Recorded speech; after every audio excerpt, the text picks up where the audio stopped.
बाथा सारखौ सेफटि जायगायाव दोननो थाखाय बी बक'आ चिरां जिल्लानिफ्राय एम्बुलेन्स गारिजों लाबोनो गोनां जादोंमोन। दिनै NLFBनि खौसेखौ सोर दिनै थुख्रा थुख्रा खालायनो थांदों?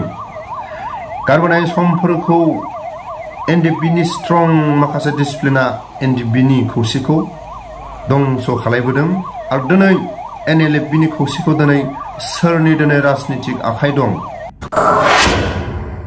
NLFBनि माखासे फेसबुकआव फोसावनाय जेरै बी बक'खौ आफादनिफ्राय आउट खालायबाय। बिथांनि सायाव माखासे NLFBनि बिथांमोना सावरायलायनानै स्ट्रं आफादनि डिसिप्लिनखौ गिथाव बाथाव जों नुदों।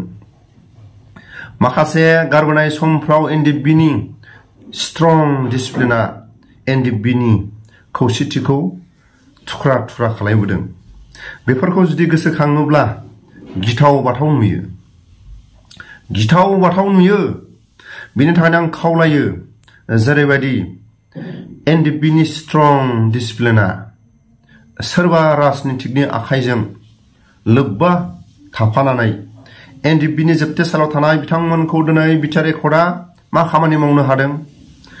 NLFBनि स्ट्रं माखासे डिसिप्लिना सोरखौबा पानिश होनानै सोरखौबा जोबथा साजा होनानै बेसेबां बर' हारिया खामानि मावबोनो हाखो? बिनि थाखाय गिथाव बाथाव नुयो। NLFBनि माखासे गारबोनाय समफोरखौ स्ट्रं डिसिप्लिना NLFBनि माखासे खौसेथिखौ सिफायबोदों। बिनि थाखायनो आं खावलायो NLFBनि साफ्रोमबो गेदेरमा दैदेनगिरिफोरखौ साफ्रोमबो बिथांमोनखौ आं खावलायो गोसो जाबानो सोरखौबा बिबाननिफ्राय एंख्लायनाय, गोसो जाबानो सोरखौबा पानिश होनाय, गोसो जाबानो सोरखौबा आफादनिफ्राय बोख्लायनाय बियो मालाबाबो स्ट्रं खौसेथि नङा। जेरै जों एग्जाम्पलाव बुङोब्ला आबसुआ बेसेबांबा सम खामानि मावबोबाय। मालाबा समाव सोरबा आबसुनि दैदेनगिरिफ्रा गावनि पार्सनेलि गोरोन्थि खामानि मावो। नाथाय जों मालाबाबो लोगो लोगो आबसुनि बिबाननिफ्राय बोख्लायनाय, लोगो लोगो आबसुनिफ्राय आउट खालायनाय जों मालाबा बेबायदि इमारजेन्सि जों नुवाखै। सम दं। बिथाङा मोजांबाबो गाज्रिबाबो जि बिबाननि माखासे मावनांगौ सम दं बेखौ मावफुंथारनांगोन। बेबायदिखौ जों आबसुनि जिबायदि जों खामानि मावबोनायखौ जों खौसेथि नुबोदों।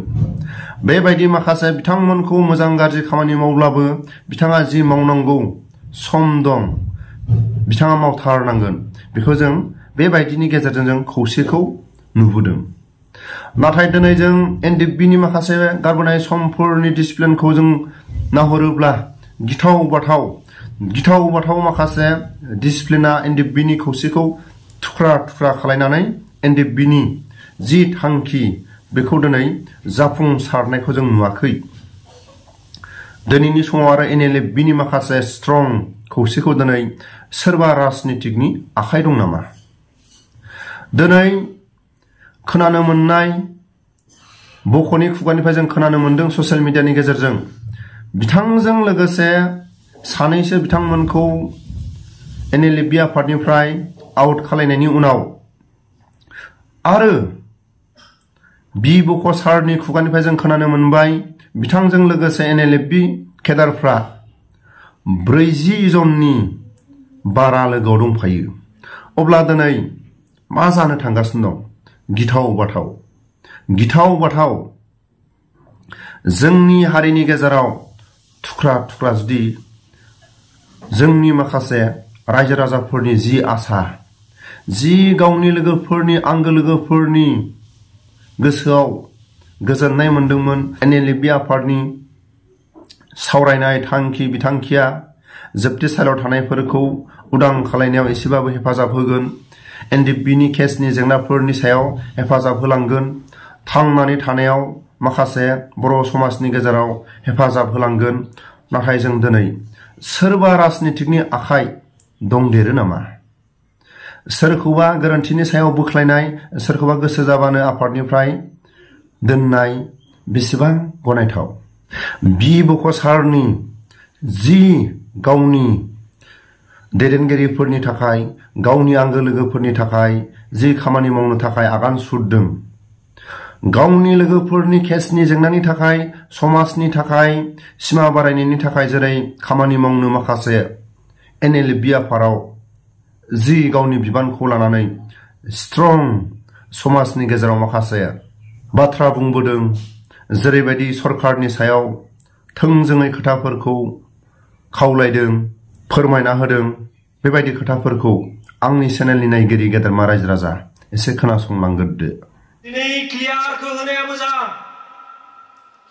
ना मानगोनां आसामनि चिफ मिनिस्टार हिमन्त बिश्व शर्मा बिथांनि बुंनाया सैथो 100नि बिबानगिरि बिथांमोननि बुंनाया सैथो बेखौ क्लियार खालामनानै रायजो राजानि गेजेराव फोसावनांगौ। बे सम फैबाय मानोना रायजो राजाखौ बेबायदि थगायना दोननाया मालाबाबो हारिनि मोजां होननानै गोरोबथामोनब्ला जोंखौ खुसि खालामनो हानांगौमोन जोंखौ गोजोनग्लाय होनो हानांगौमोन। बे एकता जोंनि थाखाय बेसेबां मोजां बेखौ सिन्ता खालामनांगौनि गोनांथि दं। सैथो बाथ्राफोरखौ क्लियारै बुंनानै होनायनि दिनै सम जाबाय। एकट जादोंमोन एकट जाखांनायनि उनाव 6 मासनि गेजेराव बिटिआर MOSनि 10 दफा इमप्लिमेन्ट जानांगौमोन नाथाय दिनैसिम गैया। दिनै मानो जों सिमा थुनो हायाखै? जों मानो रायजो राजाखौ थगायदों? रायजो राजाखौ जों मानो फोलादों? सिन्ता खालामनो गोनाङा जोंहा बेवहाय दं। दिनै गोनांथार जानानै दं। खोलोब खोलोब बर'फ्रा नांबाय जुजिबाय। रोजा रोजा बर' लाइमोन सेंग्रा सिख्ला दावहारुफ्रा जिउ खोमाबाय। बर' आइजोफ्रा जिनाहारि जानांबाय। बर' आइजोफ्रा रान्दि जानांबाय। बर' बिमा बिफाफ्रा मोदै हुगारनांबाय। दिनै जों बे थगायनाय फावथिनाखौ लानानै हारि दानायनि सिमां जुदि सुजुयोब्ला बे बर' हारिनि साय देरसिन दुखुनांथावना जेबो थानो हानाय नङा। गतिके दिनै क्लियारखौ होनाया मोजां ना मानगोनां आसामनि चिफ मिनिस्टार हिमन्त बिश्व शर्मा बिथांनि बुंनाया सैथो ना एकट खालामग्रा सिगनेटरि दैदेनगिरि बिथांमोननि बुंनाय आरो 100नि बिबानगिरि बिथांमोननि बुंनाया सैथो बेखौ क्लियार खालामनानै रायजो राजानि गेजेराव फोसावनांगौ। आंहा बुंहरो नोंसोरो बिराद गोजोनै थाबाय सान्ति थाबाय खुसियै थाबाय जेबो अरजाला। नोंसोरनि जानायानो जोंनि जानायसै नोंसोरनि लोंनायानो जोंनि लोंनायसै नोंसोरनि गथ' गथाया रोंनायानो जोंनि रोंनायसै बेफोरबायदि रावदों सिन्थायो जोङो गोसोआव दुखु जायो। जों बुंजानो गोनां जानानै थानो गोनां जादों। NDBआ सुक्तिनि गेजेरजों जेबो खालामनो हायासै। दा बेफोरनि थाखायनो जों बुंजानो गोनां बाध्यता जानानै बिथांमोना बेसेबां दुखुआव दङ बेसेबां सातजालायाव दङ बिथांमोनासो मिथिसिगौ। बिथांमोनासो सहाय सोंनानै दं। जों खुसि थाना मालाय मा जानो? जों आफादखौ डिजल्भ खालामना न' थांनानै दल' थाहैना मोननानै मालाय मा जानो? खिन्थु साननांगोन सोरो बेसेबां दुखु लानानै दं सोरनि न'खरा माबायदि अबस्थायाव दङ बेफोरखौ जों सिन्ता खालामनो हानांगोन। दिनै बि बक' सारनि खोथानि माखासे बुंनाय खोथाफ्राव जोंनि बर' हारिनि गेजेराव गावनि आंगो लोगोफोरनि थाखाय जोबथेसालियाव थानायफोरनि थाखाय मुंख्लंफोरनि थाखाय खामानि मावलांनो हागोनखौ जों नुहुरदोंमोन। नाथाय दिनै दुखुनांथाव जि आंनि भिडिअनि फुटेजाव जि जों गावनि गोसो गोरबोजों खोथाखौ जों खोनानो मोनदों हारिनि खामानि मावलांनायाव बिथाङा एसेबाबो गेरेमसा गावनि आफादखौ मावलांथारगोन होननानै जों एसेबाबो हमदांनो हायो।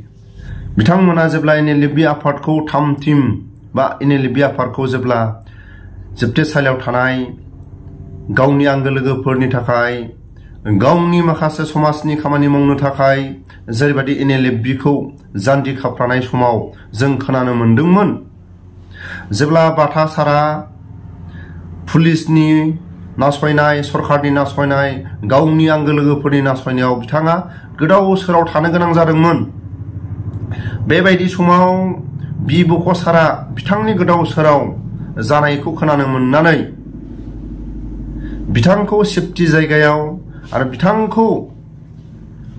बिथांखौ सेफटि होनो थाखाय गावनि केडारफोरखौ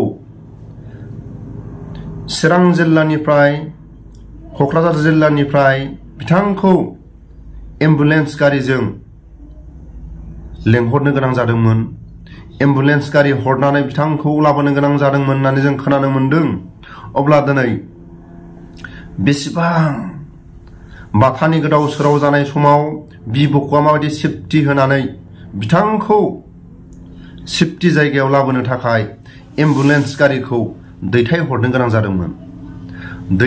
गोनां जादोंमोन एम्बुलेन्स गारिखौ बाथा सारा गोसोखांनाया मोजां जेरै जों माखासे एखे लोगोजों थाबोदों खामानि मावबोदों जेब्ला NLB आफादाव दंमोन स्ट्रं माखासे खामानिफोरखौ मावबोनाय जेरै जों नामलाङाव बक' साराबो 16 बेचनि आंबो 16 बेचनि आरो जि बिदाय साराबो 16 बेचनि बेबायदि जों माखासे एखे लोगो जों सोलोंथाइ लाबोदोंमोन अब्ला जों बिथांमोननि माखासे खामानि मावबोनायखौ जों दिनै गोसोआव एसेबाबो जोंनि गोसोआव जोंनि बेचनि जेरै बाथाया 13 बेचनि आरो माखासे 14 बेचनि लोगो नांनानै माखासे NLB आफादखौ स्ट्रं खामानि मावबोदोंमोन NLB आफादखौ खामानि स्ट्रं मावबोदोंमोन जोंनि गोसो गोरबोआव जों गोजोननाय मोनो मानो होनोब्ला जोंनि बेचनि जि नाजानाय जों एसेबाबो नुबोयो जेब्ला बिथांमोना ओरैबायदि नाजाथाबनाय जों नुबोदोंमोन बिथांमोना हारिनि खामानि मावलांनायाव जाय मानसिया नाजाथाबो अब्ला खामानिखौ मावनो थाखाय लामाखौ सहज नुहुरो जाय मानसिया गावनि आंगो लोगोफोरनि थाखाय समाजनि थाखाय गोसो होबथाब जेब्ला खामानि मावो अब्ला लामाया गुवार गोलाव लामाबाबो गुसुं जायो जाय मानसिया हारिनि खामानि मावनो गोब्राब जाय मानसिया गावनि लोगोफोरनि खामानि मावनो गोब्राब बे मानसिनि थाखाय लामाया बेसेबांबा रिउ गोलाव जायो बेसेबांबा गुवार जायो जाय मानसिया गावनि जोबथेसालियाव थाग्राफोरनि थाखाय गावनि लोगोफोरनि केसनि जेंनानि थाखाय जायफोर दिनै समाजनि खामानि मावनो थाखाय जाय मानसिया मावनो गोसोआव गोब्राब बे मानसिनि थाखाय अराय सम जेंना जाय मानसिया हारिनि थाखाय गावनि लोगोफोरनि थाखाय नाजागोन बिथांमोननि थाखाय अराय सम लामायाबो गुसुं जायो बेसेबांबा गुवार लामायाबो गुसेब जायो बिनि थाखाय जों नुहुरदोंमोन बिथांमोननि NLBनि खामानि मावनो गोनां खामानिया थाबैनो जाफुंगोन होननानै जों आसा खालामदोंमोन सोरबा राजनितिकनि आखायाव जुदि बोनजादोंब्ला राजनितिकनि आखायाव जुदि बोनजादोंबा बियो मालाबाबो गनायथाव नङा जों दिनै 16 बेचनि एखे लोगो जों सोलोंथाइ लाबोदोंमोन एखे लोगो माखासे 16 बेचनि माखासे बिथांमोना स्ट्रं आफादखौ गेरेमसा महरै आवगायबोदोंमोन सोरबा 13 बेचनि 14 बेचनि साखाथि फाखाथि थानानै खामानिखौ जेरैबायदि बाथा सारमोना स्ट्रं बिथाङा आखाइ थाइसे गैयाबाबो गावनि आंगो लोगोफोरनि खामानि मावनाय जि दिनै स्ट्रं खामानि मावबोनायाव बयजोंबो गनायजादोंमोन बिथाङा आखाइ थाइसे गैया मालाय मा जानो बिथाङा गनायजादोंमोन सोरनि थाखाय बिथाङा लोगोआव जुदि उन सिगां मानसि गैयाब्ला हारसिङै मालाबाबो दैदेनगिरि जानो हाया सोरबा फोरोंगिरिया फरायसा गैयाबा फोरोंगिरि जानो हाया सोरबा दिनै समाजनि गेजेराव जुदि रायजो राजा थायाबा दिनै समाजनि दैदेनगिरि जानो हाया। दिनै जों नुदों माखासे दिनै NLB आफादनि राजनितिक दिनै सोरनिबा दिनै आखाइ दं नामा? आखाइ दं नामा? उननि समफ्राव जुदि गिथाव बाथाव जुदि बिथांमोननि गेजेरावबो जायोब्ला NDPनि माखासे गारबोनाय समफोरनि बायदि जुदि जायोब्ला बिनि दायनिगिरिया सोरबा बिथांमोनजों जुदि राजनितिक जुदि आखायाव थाफानाय सोरबा जुदि रायजो राजाफोरनि नोजोराव नुसारनाय जायोब्ला जाय बिथांमोना NLB आफादखौ थुख्रा थुख्रा खालायनो थांदों, बिथांमोननि खौसेथिखौ सिफायनो थांनाय सोरबा जुदि राजनितिक आखाइ दङब्ला बिथाङा अरायसम हारिनि गेजेराव दायनिगिरि जानांगोन होननानै आं पार्सनेलि आं खावलायहरो। मानो थाखाय आं आसा खालामदोंमोन जि जों एखे जों सोलोंथाइ लाबोदोंमोन भुटानाव, एखे लोगो जों नामलांनि जों जायगायाव ट्रेनिं लानानै जि बिदायनि मावबोनाय, बक'नि मावबोनाय जों एसेबाबो जों रायजो राजाफोरनि खाथियाव जों फोरमायनो हानाय लामाखौ जों दंमोन। आरो दिनै बाथानि खामानि मावनायखौ 13 बेचनि जायफोर बिथाङा सोलोंथाइ लानायाव एखे लोगो दं, बिथांनि गोसो होब्राब होब्राब हारिनि खामानि मावनायाव 13 बेचनि मानसिफ्रा बिथांनि सायाव समाजनि गेजेराव एसेबाबो फोरमायना होनो हागोन। बिनि थाखाय आंनि बुंनायफ्राव गोरोन्थिफोर जायोब्ला आं साफ्रोमबो NLB दैदेनगिरि, NLBनि बिथांमोननि खाथियाव समाजनि गेजेराव साफ्रोमबो बिथांमोननि खाथियाव आखाइ खबजबनानै आं गोरोन्थिनि सायाव निमाहा बियो। गोजोन्थों।